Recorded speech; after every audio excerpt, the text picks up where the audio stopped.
Welcome to The Pulse. This is Dr. Akil Khalfani, and I'm excited to be here for another episode of us finding out what's going on right on the tip of the African diaspora community. You know, we take it not just here in the United States, but we go all over the world.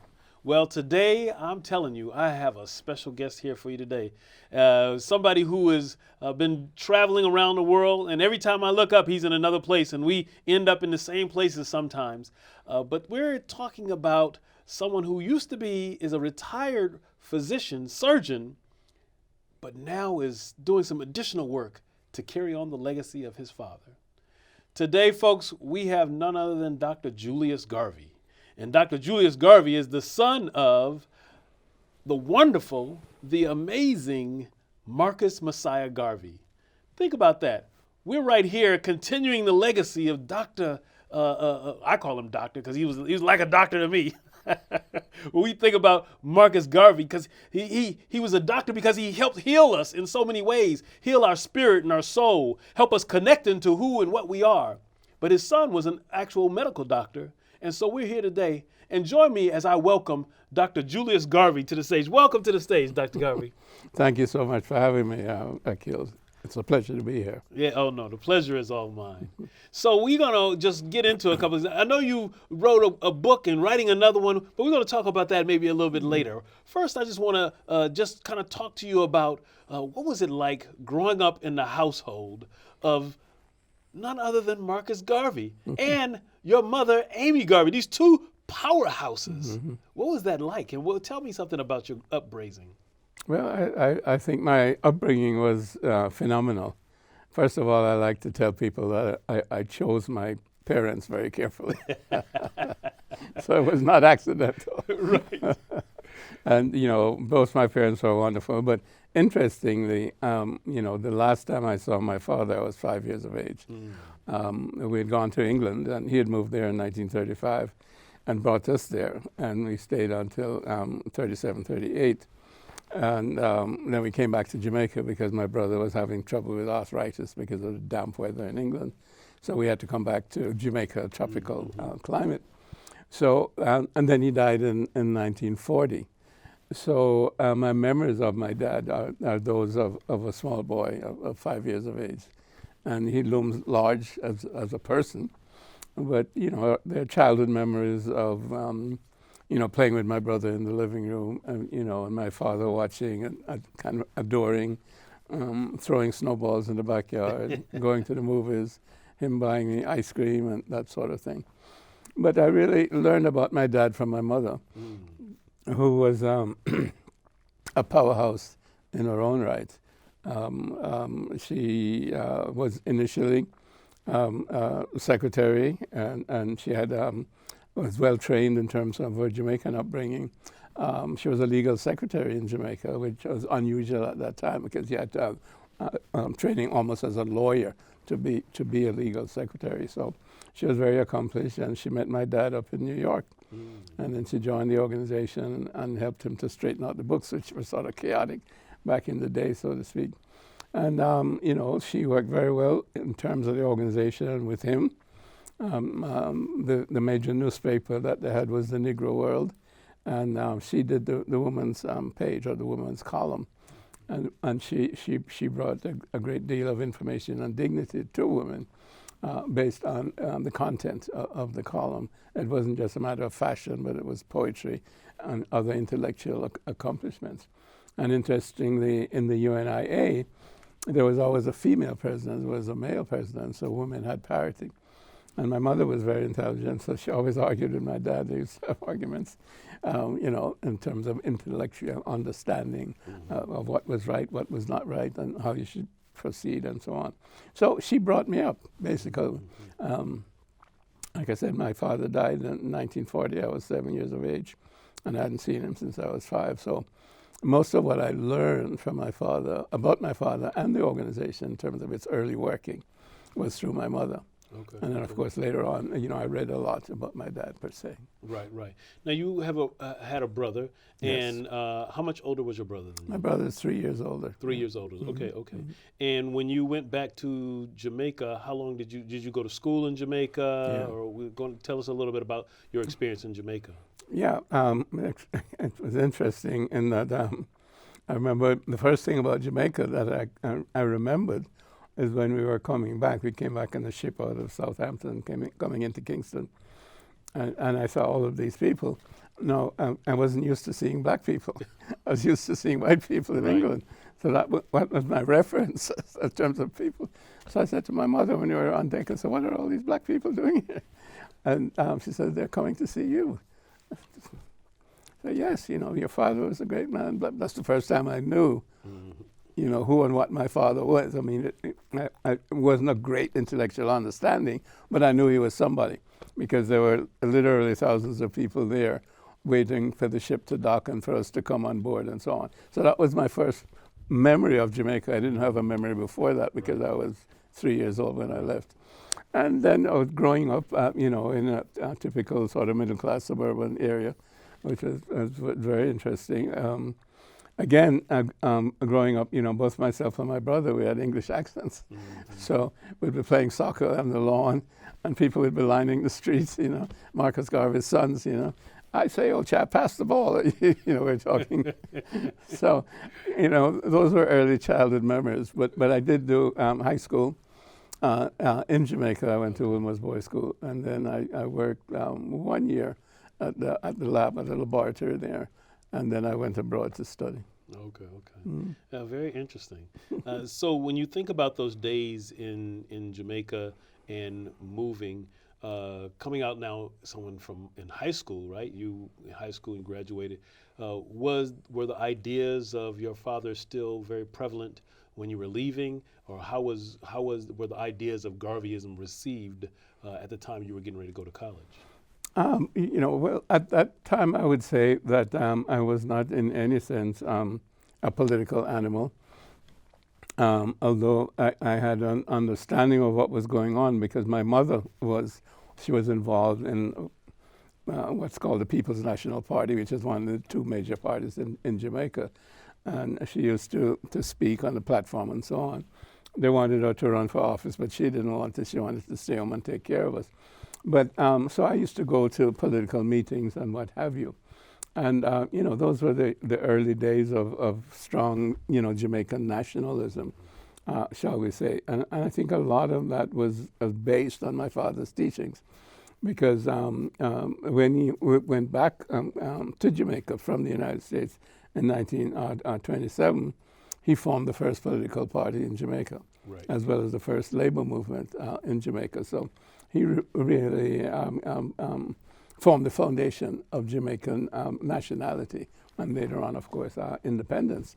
So all of that came out of the Garvey movement. Not necessarily, it was not the UNIA per se, but it came out of the understanding and shall we say, the concept of a free African people in a colonial territory, trying to build a nation. So he laid, that foundation, and I was part of that, not necessarily absorbing all of it consciously, but absorbing it, shall we say, simply by being part of it on a day-to-day basis. And my mother used to have meetings of the UNIA periodically at the house. Okay. And so, again, I was somewhat involved with that growing up, but again, in a peripheral sense, because I was not a member. I was high school, so to speak, in those days. So getting more involved in the ideology, I would say, came about largely when I was in college, because as you know, college expands your horizon. And I remember being in college, and one of the big things that was going on was the Mau Mau Revolution in Kenya. And we used to have, great arguments because some of the students, not just from the Caribbean, but from elsewhere, came from colonial territories, or their mindset was very much in terms of British, or if you will, American imperialism. So they were siding with the British, and of course I had this nationalist upbringing, if you will. So my sympathies were with the Mau, you know, and we had great arguments. You know, it is in college. I can only imagine. You're arguing till late at night, and so on and so forth. So I became more and more involved, shall we say, in the political aspect, or the overall understanding of being, shall we say, a revolutionary in terms of wanting to transform the conditions that existed, certainly in Africa at that time. I didn't have the same confrontational feeling in terms of what was going on in Jamaica, because it was pretty much gradual in terms of our move towards independence, which also came in the 60s. But, and then subsequently to college in Canada, I spent, 9 years in Canada, undergrad and medical school, a year of internship. And where did you go? Then I came to the United States. No, I mean, what school did you go to? Oh, this was McGill University in McGill, Montreal. okay. Yeah. So I experienced some culture shock as well as weather shock, shall we say, going from warm, sunny Jamaica to, you know, a completely different culture. And it was an adjustment, but, you know, travel and exposure broadens your mind. And I think that was very useful in terms of my own development.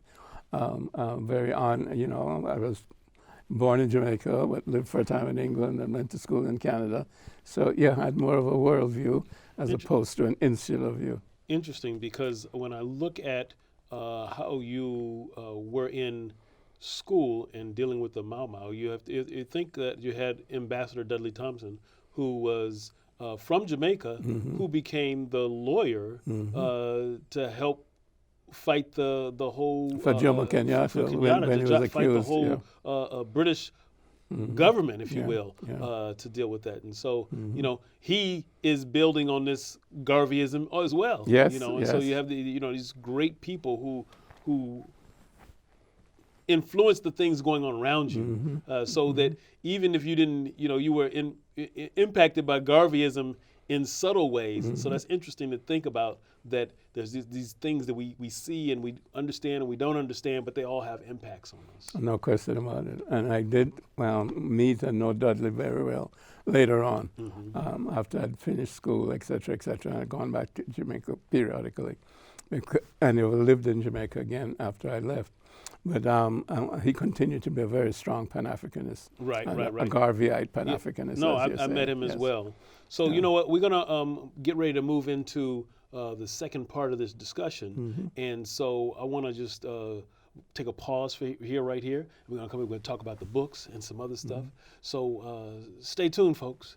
We're right here with The Pulse, and I'm with Dr. Julius Garvey. See you in a minute.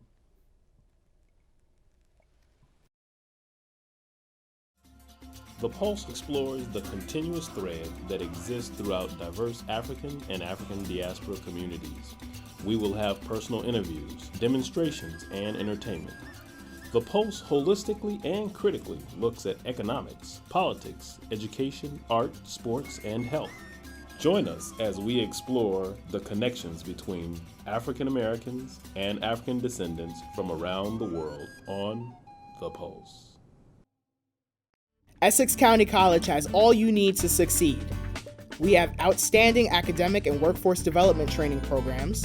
You will also find a wide range of student support services to keep you on track with academic counseling and peer tutoring. We provide free tuition opportunities, a laptop learner program, and much more. Essex County College really has all you need to succeed. Call 973-877-4477 or check out essex.edu today. Welcome back to The Pulse, everybody. I'm Dr. Akil Khalfani, and we're here with my guest, Dr. Julius Garvey. And we were just wrapping up talking about some important things about his lifehood, where he came from and how he experienced it. But I want to take now an opportunity to talk about the book that he worked on. And I was reading, I haven't finished it yet, but I saw an earlier copy of it, Philosophies and Opinions, the works of the philosophies and opinions of Marcus Garvey. Now, his mother is the one actually who composed it, pulled all the things together. But I want to ask you now, welcome back to the show. Thank And what made you decide to want to republish Philosophies and Opinion? Well, to begin with, it was published as Volume 1 and 2. Mm-hmm. And it had significant amount of material within it, meaning that it was like 400 plus pages. And one of the problems that I see is that we need to bring the younger generation into the fold, so to speak, to be able to transfer information from our generation to the next generation. And young people don't read as much as we used to read, say, back in the day, if you will, and they have much shorter attention spans. So a book of 400 or 500 pages is not going to catch their attention. So I felt that I could reduce the amount of material in the book, not by altering any of it, but simply leaving out certain things that I think were not as consequential in terms of his philosophy and what he was trying to say.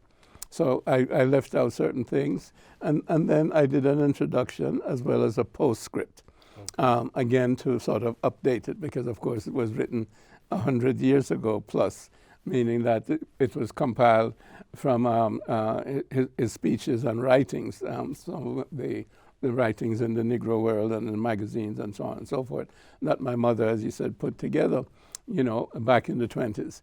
And he approved of everything that she did, but then she published it on her own, et cetera, and that's been, over the years. Mm-hmm. So I streamlined it, if you will, and for the youth, and tried to make it more contemporary, so that they would understand its relationship to what's going on now. Okay, so that was how I did that. And that's kind of like what we have right here. These are these are some of the collected volumes of Garvey's works here.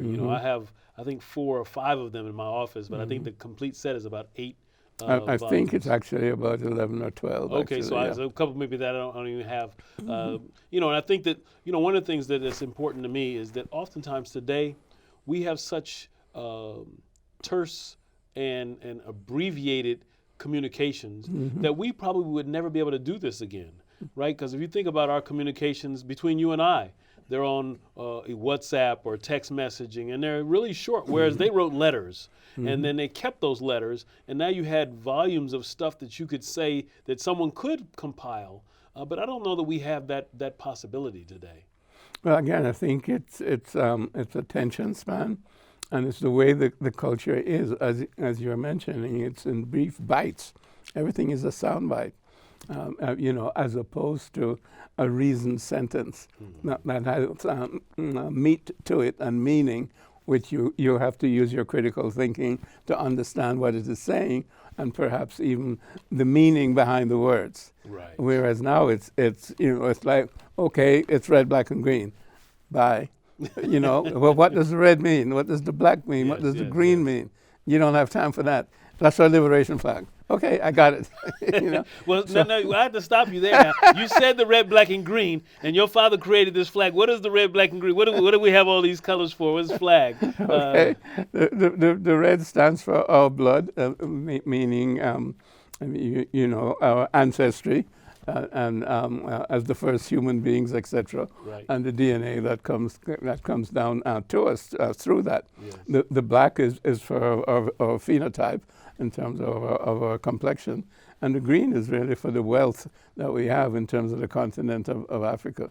So that's the substance of the red, black, and green. Right. And that was given to us back in 1920, as you know, with the first International Convention of the Negro Peoples of the World, where 2,500 delegates came from all over the world, and we packed Madison. No, you can take ownership of it. Packed Madison Square Gardens to overflowing. On the opening night. And like I said, they gave us the 54 principles, shall we say, of really the Black Magna Carta. So now you said to me that you're working on another book. What is this other book that you're working on?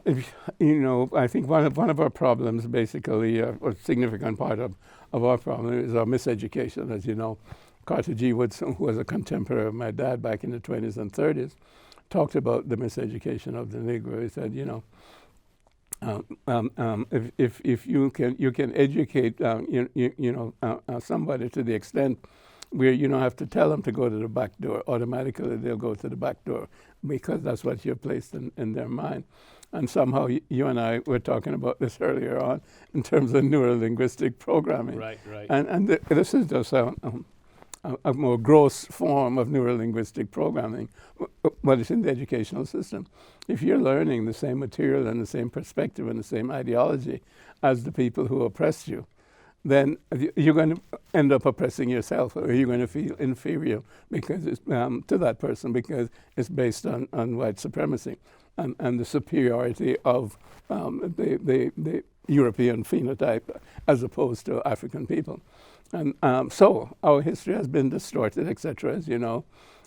History didn't begin with the Greeks. The Greeks learned everything from Africans in Kemet, etc., as well as from the Middle East. And we have a history that goes back, more than 3,000 years before Greek so-called civilization. And we invented everything, including writing, etc., etc. So this is what we need to get back to. So I critique, shall we say, the miseducation that we have had, that it doesn't teach us critical thinking, that it leaves out the true history of African people. And it talks about, how that then has turned the world upside down.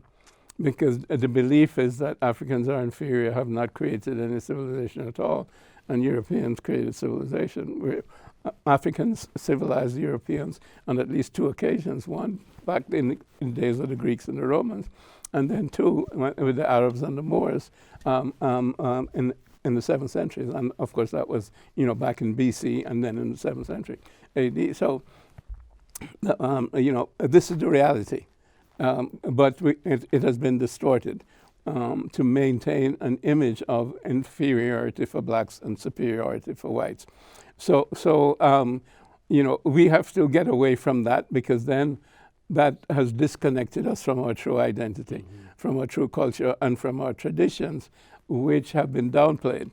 Our approach to reality has been misunderstood and misrepresented, as if to say we're simply emotional beings as opposed to intellectuals using logical reasoning, where it's not a matter of being emotional, it's a matter that we have an ability to gain information outside of the 5 senses, which only gives you materialistic information.